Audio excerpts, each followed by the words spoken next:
Allahu Akbar.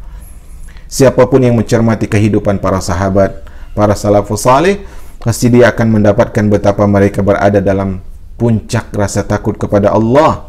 Adapun jika kita kiaskan diri kita dengan mereka, sungguh kita sangatlah lalai, sangatlah jauh dan merasa aman dari azab Allah tabaraka wa ta'ala.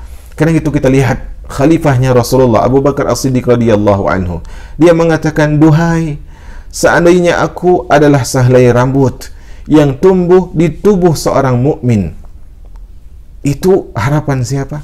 Harapan Abu Bakar As-Siddiq, yang mana beliau tersebut kalau berdiri untuk sholat, maka beliau itu bagaikan batang kayu, saking diamnya, saking khusyuknya. Kenapa? Karena takut kepada Allah Rabbul Alamin. Kita lihat juga Umar bin Khattab radhiyallahu ta'ala anhu. Suatu ketika beliau radhiyallahu anhu, Umar, pernah membaca surat At-Tur sampai pada ayat yang ke-7 dari surat At-Tur, yaitu firman Allah, "Inna azaba rabbika lawaqi'." Sesungguhnya azab Rabbmu adalah pasti terjadi. Maka ketika itu beliau menangis dan semakin heboh tangisan beliau sampai beliau sakit, dan besok pun orang-orang menjenguk beliau karena mendengar "Inna azaba rabbika lawaqi'." Sesungguhnya azab Rabbmu pastilah terjadi.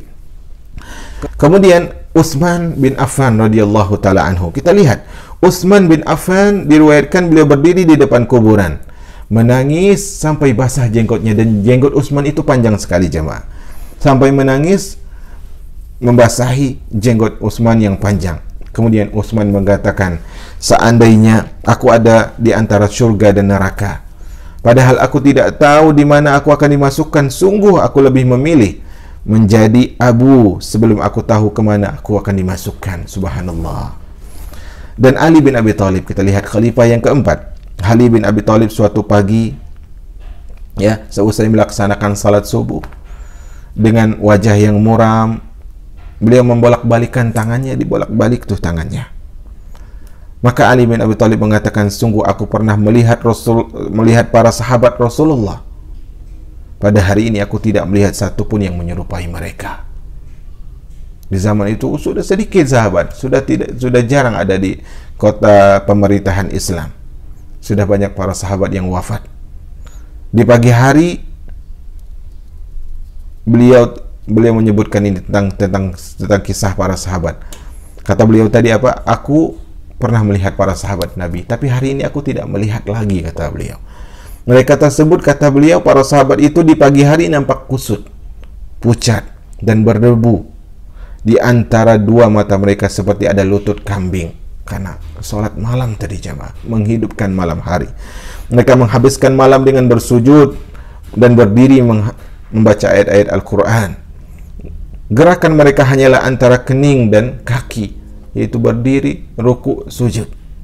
Bila pagi tiba, mereka pun berzikir kepada Allah dan bergemuruh seperti pepohonan tertiup angin yang kencang.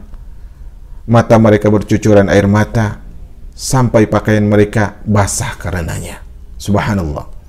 Demi Allah, kata Ali bin Abi Thalib, hari ini sepertinya aku menghabiskan malam bersama kaum di dalam keadaan lalai. Berbeda dengan keadaan di masa para sahabat Rasul. Lantas beliau berdiri sejenak. Sejak itu beliau tidak pernah kelihatan lagi tertawa sampai beliau dibunuh oleh Ibnu Muljam. Musa bin Mas'ud berkisah, suatu ketika kami bermajlis dengan Sufyan Ats-Tsauri, salah satu ulama hadis dari kalangan salaf. Seakan-akan neraka ada di sekitar kami.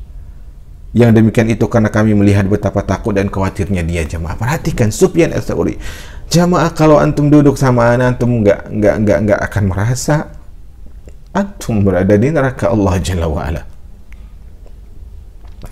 Tetapi mereka mengatakan seperti yang dikatakan oleh Musa bin Mas'ud. Musa bin Mas'ud mengatakan, ketika kami bermajlis dengan Sufyan Ats-Tsauri, seakan-akan neraka berada di antara kami. Beliaulah yang takut kepada Allah, jemaah.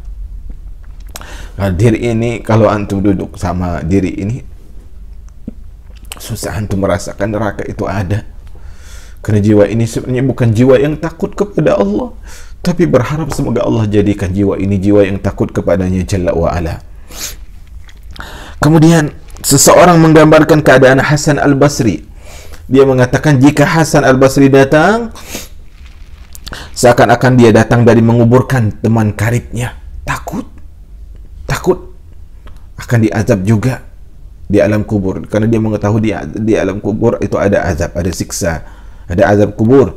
Jika Hasan Basri duduk, seakan-akan dia adalah seorang tawanan yang akan dipenggal lehernya. Diam, khusyuk kepada Allah. Jika berbicara tentang neraka, seakan-akan neraka tersebut hanya diciptakan untuk diri beliau, rahimahullahu ta'ala, Hasan al-Basri. Kemudian Zurarah bin Awfa suatu ketika pernah mengimami orang-orang salat subuh. Zurarah bin Awfa menjadi imam. Maka di waktu imamnya beliau membaca surat Al-Mudaththir sampai pada ayat yang ke-8 dan ke-9, yaitu Allah berfirman, فَإِذَا نُكِرَ فِي النَّاقُورِ فَذَلِكَ يَوْمَئِذٍ يَوْمٌ عَسِيرٌ. Apabila sangkakala telah ditiupkan, sungguh hari itu adalah hari yang teramat susah. Sampai pada ayat ini Zurarah bin Awfa rahimahullahu ta'ala, beliau nangis terisak-isak sampai beliau sampai meninggal dunia, menangis karena mendengarkan ayat ini ketika beliau baca di dalam salatnya. Kita tutup jamaah majelis ini dengan Abdullah bin Amr bin As bertutur. Beliau mengatakan, menangislah. Jika tidak bisa, maka usahalah untuk menangis. Kita perlu untuk menangis jemaah.